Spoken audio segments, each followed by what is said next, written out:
Hello everyone. आप सबका एक बार फिर से आपके अपने यूट्यूब चैनल लर्न इंग्लिश में स्वागत है। और इसमें हमने टेंस सीरीज शुरू की हुई है और टेंस में हम फ्यूचर कॉन्टिन्यूअस टेंस तक कर चुके हैं। मेरे पास कमेंट्स आए थे कि मैम आप जो भी टेंस का पार्ट करा रहे हो उसके आप एक या दो सेंटेंस हिंदी में डालिए ताकि हम उनको इंग्लिश में ट्रांसलेट करके प्रैक्टिस कर सकें। तो आज हमारा ये लास्ट लेक्चर बचता है फ्यूचर टेंस का कि जिसमें फ्यूचर परफेक्ट और परफेक्ट कॉन्टिन्यूअस मैं करा दूंगी। और इसके बाद मैं कोशिश रहेगी कि मैं रोज आपके एक वीडियो डाल सकूँ 10 से 15 सेंटेंसेज की, पर्टिकुलर एक टेंस की। मान लीजिए कल मैंने डाल दी प्रेजेंट टेंस की जिसमें प्रेजेंट के चारों भाग होंगे और उन चारों भागों के 3-3 4-4 सेंटेंस होंगे। तो आप अपने आंसर्स जो हैं, आपके जो भी जवाब हैं उस सेंटेंस को लेके वो कमेंट बॉक्स में डाल सकते हैं। और जो आपको समझ नहीं आता, जहाँ पे आपको कंफ्यूजन लगता है कि मैम ये चीज़ समझ नहीं आई, तो आप अपनी क्वेरीज कमेंट बॉक्स में डाल दीजिए और उसका सॉल्यूशन आपको उसी टाइम मिल जाएगा। और इसके बाद हम टेंस का चैप्टर कंप्लीट करने के बाद हम करेंगे कंफ्यूजिंग पेयर्स। कंफ्यूजिंग पेयर होते हैं दो दो टेंस का कंबाइन करके एक सेंटेंस बनाया जाता है। और वो हमारा जो कंफ्यूजिंग पेयर्स का चैप्टर रहेगा वो हमारा मेनली जो भी हमारे HSSC के लगा लीजिए या HPSC के जो भी हमारे गवर्नमेंट जॉब के एग्जाम होते हैं ना, कंपटीशन के जो एग्जाम होते हैं कॉम्पिटिटिव लेवल के, उनमें टेंस से अगर कोई क्वेश्चन आता है, टेंस से हर बार दो या तीन क्वेश्चन जरूर आते हैं। तो हमारा हर बार वो क्वेश्चन जो टेंस से उठ के आएगा वो कंफ्यूजिंग पेयर से ही उठ के आता है और वहीं बच्चे गड़बड़ कर देते हैं। तो इसके बाद हम कंफ्यूजिंग पेयर्स का करेंगे और उसका भी मैं साथ के साथ प्रैक्टिस के लिए आपके पास 10 या 15 सेंटेंसेज की वीडियो भेज दूंगी, तो आप वो देख लेना। और इसके साथ ही चलिए आज शुरू करते हैं हम हमारा फ्यूचर टेंस का।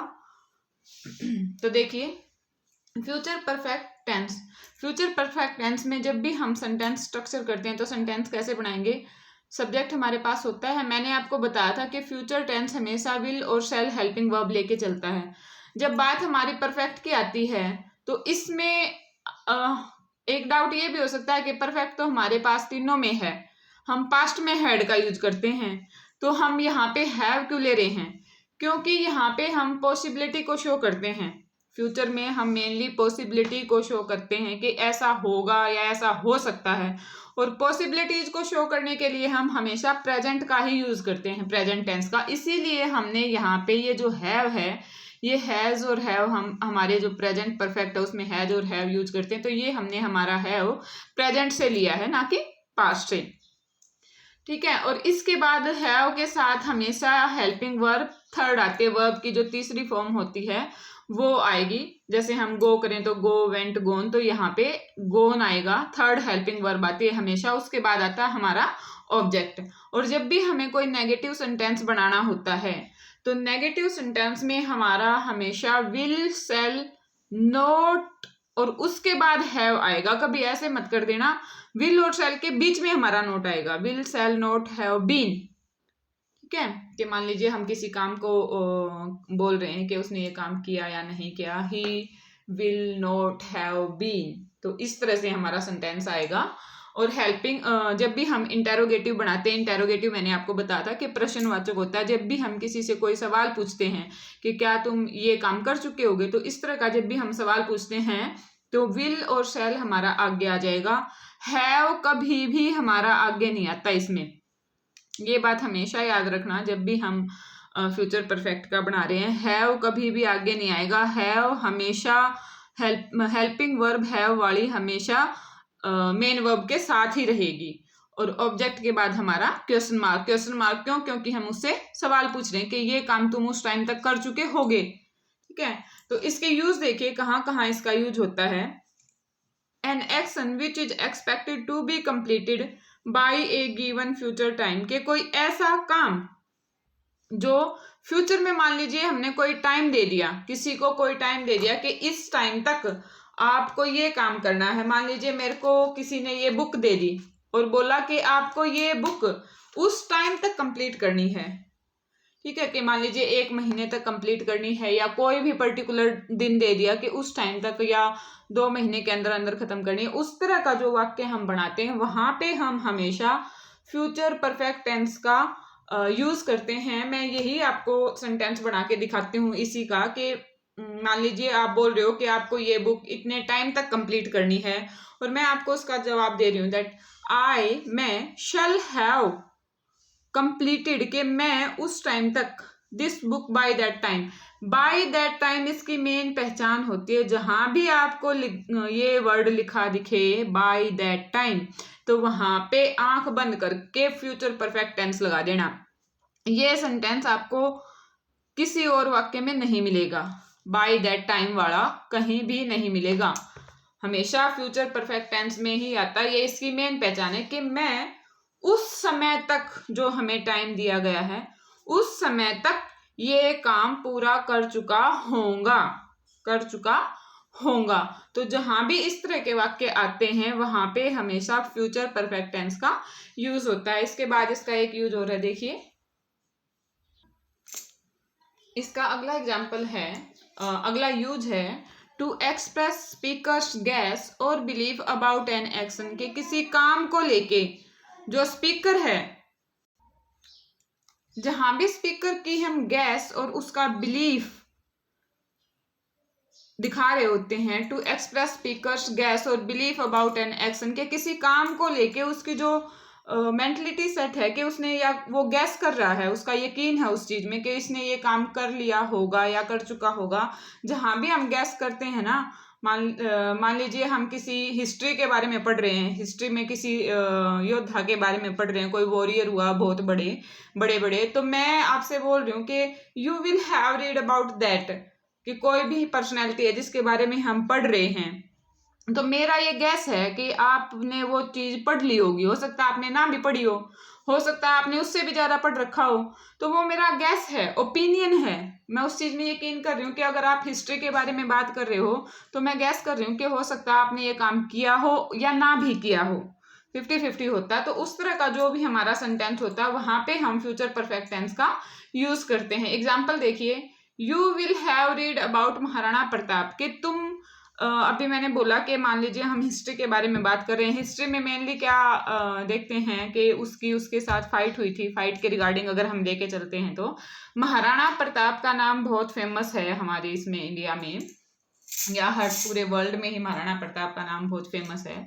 तो हम हिस्ट्री के बारे में बात कर रहे हैं और मेरी ये गैस है कि आपने वो चीज पढ़ रखी होगी, महाराणा प्रताप की लाइफ के बारे में, उसकी बायोग्राफी का आपको पता होगा, ये मेरा ओपिनियन है। हो सकता है आपको उनका के नाम के अलावा कुछ भी ना पता हो और हो सकता है आपको मेरे से भी ज्यादा पता हो, या कोई आपके आसपास है जो उनसे भी ज्यादा पता हो, भाई हर एक पॉइंट के, कब वो पैदा हुए, कब मरे, कौन कौन सी लड़ाइयाँ लड़ी, ये इस तरह की। जहां भी हम अपना बिलीफ और गैस को शो करते हैं ना, वहां पे हमारा आएगा फ्यूचर परफेक्ट टेंस। तो फ्यूचर परफेक्ट टेंस के ये यूज थे। इसके बाद हमारा आता है फ्यूचर परफेक्ट कॉन्टिन्यूअस टेंस। देखिए उसका मेनली एक ही जगह यूज होता है, बहुत रेयरली आपको फ्यूचर परफेक्ट कॉन्टिन्यूअस टेंस देखने को मिलेगा। मैं आपको प्रीवियस लेक्चर्स में भी बता चुकी हूँ कि उसका मतलब प्रेजेंट हमारा जो टेंस है वो फ्यूचर टेंस की सारी ही क्वालिटीज लिए हुए है, तो वो प्रेजेंट और फ्यूचर दोनों का काम करता है। तो अगर आपको कम्युनिकेशन स्किल अपनी इन्हेंस करनी है, आप ये चाहते हैं कि मेरी कम्युनिकेशन बहुत फ्लुएंट हो जैसी हमारी हिंदी की होती है, या हमारी जो भी मदर टंग है जो भी है, तो फर्स्ट लैंग्वेज जो हमारी हम अपने इन्वायरमेंट से सीखते हैं, तो उसमें जितनी फ्लुएंसी है आप उतनी ही स्पीड इंग्लिश में चाहते हैं, तो आपको पास्ट और प्रेजेंट टेंस तो बहुत अच्छे से करने पड़ेंगे, क्योंकि उनके बिना आपका सेंटेंस स्ट्रक्चर नहीं होगा।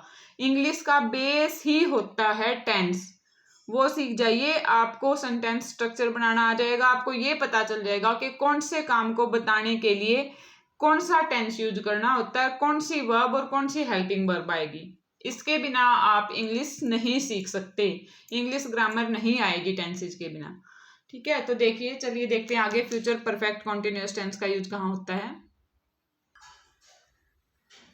फ्यूचर परफेक्ट कॉन्टिन्यूअस का जब हम सेंटेंस बनाते हैं तो उसमें हमारी helping verb will, shall, have के साथ हमारा बीन ऐड हो जाएगा। और जहां भी बी की कोई फॉर्म होगी तो मैंने आपको बताया था कि बी की फॉर्म हमेशा वर्ब की फर्स्ट फॉर्म के साथ आईएनजी को लेके चलता है। इसको हम वर्ब की फोर्थ फॉर्म बोलते हैं। फोर्थ फॉर्म क्या होती है? जो हमारी रूट फॉर्म होती है ना, उसके साथ आईएनजी लगाना। मान लीजिए गो हमारी रूट फॉर्म है, गो वर्ड का ओरिजिन हुआ है वहां से। गो का मतलब होता है कहीं पे जाना, तो उसके साथ अगर हम आईएनजी जोड़ देते हैं, गोइंग हो गया, तो वो हमारी होगी वर्ब की फोर्थ फॉर्म। और वर्ब की बी जहां भी यूज होता है, बी हमारा हेल्पिंग वर्ब जहां भी यूज होता है, वहां पे हमेशा वर्ब की फोर्थ फॉर्म ही आती है। ये चीजें फिक्स हैं, इनको हम चाह के भी चेंज नहीं कर सकते। तो इसका यूज कहाँ होता है? फ्यूचर परफेक्ट कॉन्टिन्यूअस का टेंस का यूज एक जगह ही होता है बस। An action which will begin before a certain time in future, कि कोई ऐसा काम जो फ्यूचर में एक पर्टिकुलर पॉइंट ऑफ टाइम पे शुरू होगा, will be continuing at that point, और वो लंबे समय तक चलता रहेगा। जब हम उसके बारे में बात कर रहे हैं तो वो उस टाइम भी चलता रहेगा और उसके बाद भी वो कंटिन्यू रहेगा। मान लीजिए मैंने कोई काम बोल दिया कि फ्यूचर में ये काम होगा, और वो काम बाद में भी चल रहा है, कंटिन्यू चल रहा है, और जब हम उस काम को करने लग जाते हैं ना, तो उसके बाद भी वो काम चलता रहता है। इसका यूज बहुत रेयरली ही होता है, इस टेंस का यूज। एग्जाम्पल देखिए, एग्जाम्पल से आपको अच्छे से समझ में आ जाएगा। When you reach the ground, the match will have been going on for an hour. When you reach the ground, कि जब तुम ग्राउंड पे पहुंचोगे, वो अभी ग्राउंड पे गया नहीं है, सिर्फ बात कर रहे हैं कि जब तुम ग्राउंड पे जाओगे, किसी मैच को देखने जा रहे हैं, मान लीजिए कोई आपके फ्रेंड सर्कल के साथ किसी मैच को देखने जा रहे हो, और मैं आपको बोलूं कि when you reach the ground, कि जब तुम ग्राउंड पे पहुंचोगे ना, मेरे को पता चल गया कि तुम इस टाइम तक जा रहे हो, तो मैं उसके रिगार्डिंग आपको बोल रही हूँ कि जब तक तुम उस ग्राउंड पे पहुंचोगे ना, match will have been going on for 1 hour, के मैच को शुरू हुए हुए भी 1 घंटा हो चुका होगा। जब तुम जाओगे, पहुंचोगे, उस टाइम मैच को शुरू हुए 1 घंटा हो चुका होगा, और जब तुम पहुंच चुके हो तभी भी वो मैच चल रहा है, खत्म नहीं हुआ है। तो इस तरह का काम जहां भी होता है, जहां भी हम इस तरह के काम के बारे में बात करते हैं, वहां पे हमारा फ्यूचर परफेक्ट कॉन्टिन्यूअस टेंस का यूज होता है। तो इसके साथ ही हमारा जो टेंस का चैप्टर है आज वो कंप्लीट होता है। इसके बाद आपको इसके जो प्रैक्टिस के लिए है वो आपको एक एक करके मिलेंगे। पहले प्रेजेंट टेंस का आएगा, 10 से 15 सेंटेंसेस का मेरा रहेगा कि मैं डालूं 10 से 15 सेंटेंसेस प्रेजेंट के चारों भाग हों जिसमें। उसके बाद पास्ट का, और उसके बाद फ्यूचर का, और उसके बाद आपकी प्रैक्टिस शुरू होगी कंफ्यूजिंग पेयर्स की। साथ के साथ हम कंफ्यूजिंग पेयर्स अपने वीडियोस के थ्रू पढ़ते रहेंगे, तब तक उनका कंसेप्ट भी आपका क्लियर हो जाएगा। तो आज के वीडियो में बस इतना ही, और अपने कमेंट शेयर करना ना भूलें कि आपको वीडियो कैसी लगी। Thank you.